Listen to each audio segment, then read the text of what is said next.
इस 80 साल की बुजुर्ग मुस्लिम महिला ने अपने गहने बेच दिए पंजाब में आए बाढ़ में जो लोग पीड़ित हुए हैं उनकी मदद करने के लिए। और यही नहीं, पंजाब में मस्जिद मदरसों के दरवाजे खोल दिए गए हैं, राशन बांटे जा रहे हैं, हर मुमकिन कोशिश की जा रही है लोगों की मदद करने के लिए। जो काम हमारे सरकार को करना चाहिए वो काम जनता कर रही है।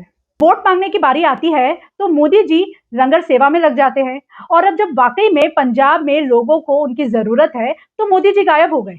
हमारे मोदी जी को विदेश यात्रा से फुर्सत मिले तब जाके वो हमारे देश पे ध्यान दे पाएंगे। विदेशियों से दोस्ती करने से फुर्सत मिल जाए तब जाके वो हमारे देश के बिगड़े हुए हालातों को सुधारने के लिए कुछ काम करेंगे।